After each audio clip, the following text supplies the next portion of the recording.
And the guys look nice. I mean, what was you guys' takeaway from the team, like watching that losers bracket run? I mean, if they play like that all the time, they're one of the best teams in the game. It's just what we saw before then wasn't like that. And then they start hitting their form, and you could tell they started getting more comfortable. And if that's their ceiling and they can play at that comfort level, I mean, they're nice. I mean, they were shitting on people on Albagra, the HPs. People are vetoing that now. Yeah. Like, yeah, people were, I mean, you hear all these rumors about how good, dude, I was walking past the team room the week leading up, and I just kind of popped in, say what's up to JP, and I'm like watching them play. And then Ghosty, I'm shooting on that like camera or whatever. And then Ghosty's like, yo, get this. And he clicks the like previous match because they're in the lobby, and they had 50-point clubbed a top team. And I was like, what? Who was it? I don't want to like say it. You can say it.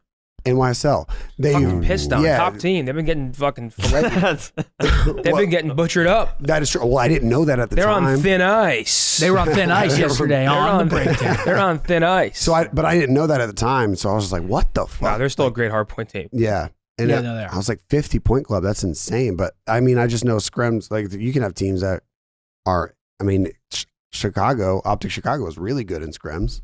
But where did this just come no, from? I'm not saying you guys weren't good on not scrims, but you guys were really good in scrims. That event right there could have changed Ghosty's career forever. I agree. Because I think if they lose to London and they get double first rounded at their home tournament and everybody's upset, and now the confidence is shot from everybody, and Ghosty wouldn't have had that high of stock if they lost that one. His career would have been, maybe they make changes and then people question picking him up, or they don't make changes and they just lack confidence. I think for someone like him, that was just like a fairy tale and like a dream come true, because first off, their run made it so much better for everybody there. Like, if that team places top 12 compared to making a run to the grand final, the tournament, the energy there is different. There's probably less people in the crowd.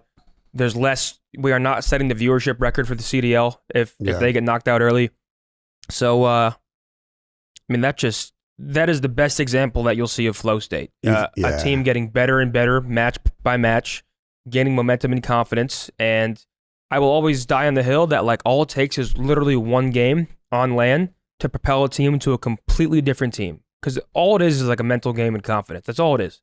If you're not hesitating and you trust the decisions you're making at the highest level, most of the time, your intuition is correct.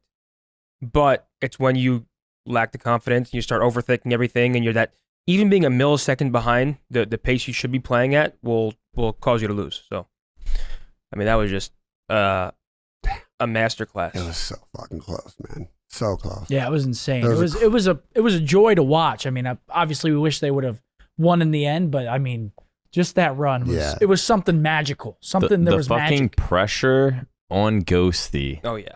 Like, do you think it's more? We talked about this on the podcast. Do you think it's more of an advantage having the home crowd? You know, you get a three-piece, they'll scream. But the pressure to, if you don't play that good, we also everyone's fucking talking about said you. It best. It's like he has to start off with a two-piece. He has to start off strong. If he starts off like 0-3 and like those thoughts start to creep in, different. But it's like all it takes is 1 2-piece or 3-piece, then hearing that crowd to just like completely like wipe the slate clean. I feel like it had to have been that kill on a seam, right? The turn on the back logs. Yeah. I mean, that was insane. It had to have been that kill. That could have been it. I mean, honestly, I think he looked like a different player from that point on. That's what I think. Because he gets that kill because he didn't have his shining moment like with the crowd until that moment. Yeah. Like maybe he got a 2-piece, maybe he held a hill long, whatever. But like that kill was like, oh shit. Mm-hmm. Like that. Like when I think of like Illy's moment with the crowd, it was that 2-piece with the pistol on the tank on Gavutsu. No. Yeah, no, I know exactly what we were talking about. That shit was like, oh my God. And that was the first time like OpTic, like the fan base had really like had that moment with Illy, and it was just like, and it's just like love ever since then. And I feel like you needed that. Dan fucking clutched up on his moment. It's actually insane, like how his career is probably going to go now compared to what it could have fucking went. It could have been. It could have Down been bad. 100, down 100 losers round 1, last map to the Ravens. No, they were down 100 map 4, and then they won that map, and then map 5 they went down 3-0, and they won that map. You're right. I mean, there was 2 instances where I don't think people realize like so obviously joining OpTic, like the pros are insurmountable, like the support, the team, but it's also if you don't perform and it's like your first team, like his for example, if he doesn't play well and he has people like Shotzi around him and Dashy, everybody and they place top 12, his stock is bottom of the fucking barrel. Yeah. He'd be lucky to get on a team in the short term, in my opinion. If you go from the most looked at team and you don't play well, no matter what, even like the bottom 4 teams might be skeptical. Just like, he didn't make these players better. How the fuck's he going to make this team better? Yeah. And now he completely just... Like, I almost feel like that pressure, that negative pressure is stronger than the crowd being on your side. At first, definitely. I mean, dude, the kid's a rookie playing. I paused it on... This situation is unheard of. Yeah, I paused it on stream. It was like... Just the camera's over here. It's like in between games, and it's just Ghosty, then Shotzi, Dashy, who I'm just like, what the fuck? I said it on to the watch pull party. up to your first like CDL event, you look to your left and you get these fucking 3. I mean, dude, it's a good situation. A month ago, he's on Boston Academy on the situation where he's playing against Doug and Challengers. Yeah. A month later, he's wearing an OpTic jersey in front of the OpTic home crowd with Dashy and Shotzi and Tyler to his left. People, yeah. So, like, for him, it's like, what the fuck? Like, it's unheard of. A challenger player usually gets a shot on, like, a bottom-of-the-barrel team. Never a top 4 most looked-at team in esports. And then you hear him in-game. He's fucking directing these players. Oh, he's fellow Johnson and a ringer. Pros. He's fucking... What were you going to say? I don't know what I was going to say, but he's, like, actually directing these...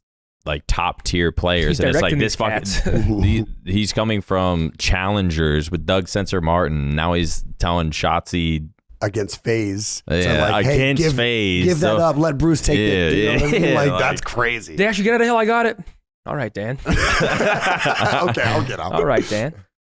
Yeah, it was an insane event again. Good for him, dude. Good I for was a him. fucking doubter. I can't lie. I was doubting as well. I didn't. Like, I can't lie. I didn't. No, when they first announced it, dude, I think everybody. Oh, was I kinda never like, doubted what when they the first fuck? announced it, but after they lost to Boston during the London series, I was like, yeah, I doubted then. But then they win that, and then they come back. I mean, it was just so all it shocking takes. for a top 4 team to like replace someone like Ender for a Challengers player. we Like, gave it's just them a very unheard 1% of. chance to win the event, and they almost won the event. I mean, but To be look, fair, at that point, that was warranted, dude. Like, exactly, though. But that's what I'm saying. it We both sounded- doubted. It sounded horrible, but they get 3-0'd by Boston.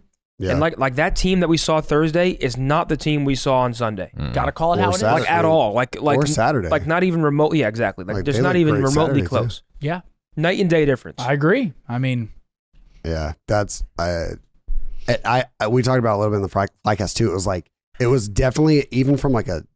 I mean, you always hear people say it as a player, you take it map by map, series by series, but that's how it felt as a fan too. It's like we go down, and so it's like, shit. It's Friday. We might not even be able to watch our favorite team tomorrow. So like we got to go hard, and it was like that's why the crowd energy level was because you guys won through winners, and the energy level was crazy, but like it was a different level of crazy this year because it was like this might be the last time we get to watch them, and then they won, and so it was like now this might be the last time. So it was just the energy level was crazy. I actually can't fucking believe they made the final. It's like it's like the most like it's genuinely. I mean, but they looked unfuckwithable. yeah, no, they looked in insane. that run.